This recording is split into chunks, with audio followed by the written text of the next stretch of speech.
सुप्रभातम। आज हम क्लास 8 में संस्कृत व्याकरण के अंतर्गत संधि प्रकरण के बारे में बतलाएंगे। पिछले वीडियोज में हम संधि, उसका परिभाषा, संधि के 3 भेद, स्वर संधि, व्यंजन संधि और विसर्ग संधि की चर्चा किए।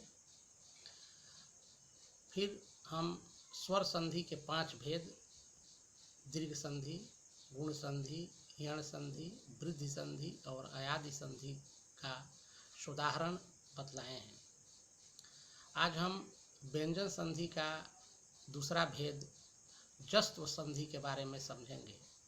इसके पहले हम आपको बतला दूं कि व्यंजन संधि का परिभाषा ही है, नाम से ही स्पष्ट है।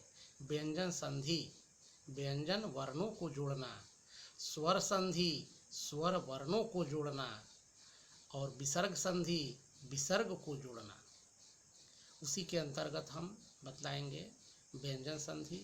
व्यंजन संधि का परिभाषा है व्यंजन वर्णों का स्वर अथवा व्यंजन वर्णों के साथ परस्पर विकार सहित मेल को व्यंजन संधि कहते हैं। अर्थात इसमें मुख्य जोड़ के ठीक पहले व्यंजन वर्ण अनिवार्य है। जैसे उत जोड़ लेख, उत जोड़ लेख बराबर उल्लेख, जगत जोड़ नाथ बराबर जगन्नाथ।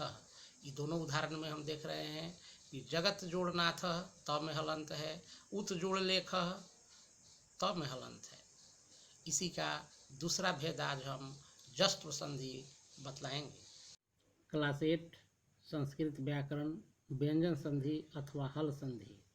दूसरा सूत्र है झलाम जसो अंते।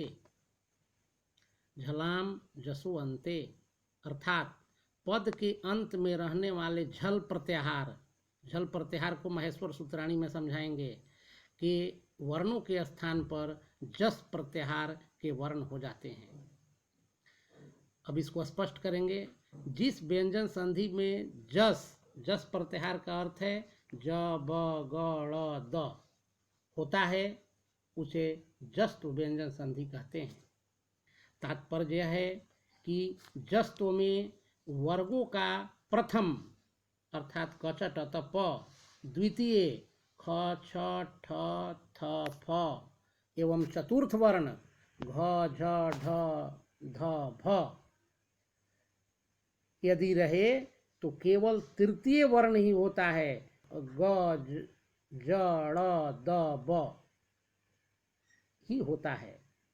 यदि उसके आगे स्वर वर्ण, अंतस्थ वर्ण अर्थात यरलव अथवा वर्ग का तृतीय या पंचम वर्ण आया हो तो। अब हम जस्त्व को स्पष्ट करेंगे। महेश्वर सूत्राणी का जो हम आपको वीडियो दिए थे पहले, यहीं से समझेंगे। झल प्रत्याहार झ और ल के बीच में आने वाले कुल वर्ण के स्थान पर क्या हो जाता है?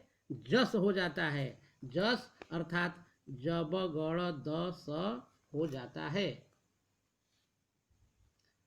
जब गण द हो जाता है। अंतिम वर्ण को न गिनती नहीं होती है गिनती के क्रम में, तो प्रत्याहार का निर्माण यहीं से सीखेंगे। उदाहरण के तौर पर स्पष्ट करेंगे। जैसे वाक जोड़ ईसह बराबर वागीसह। देखें हम क का ग में परिवर्तन हुआ, तो यहाँ हम लिख दिए क का ग में परिवर्तन हुआ।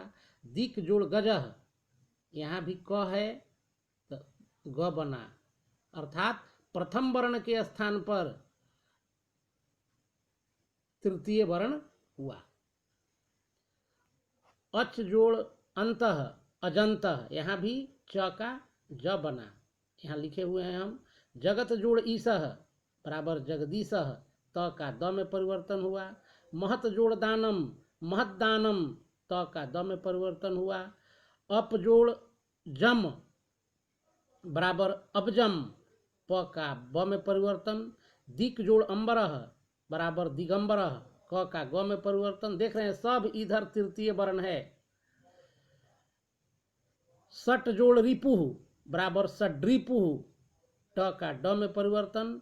जगत जोड़ बंधु जगत बंधु, त का द में परिवर्तन हुआ। इस प्रकार से व्यंजन संधि का यह दूसरा भेद जस्त्व संधि को हम फिर से समझेंगे और इसको याद करते रहेंगे, ध्यानपूर्वक समझेंगे। धन्यवाद।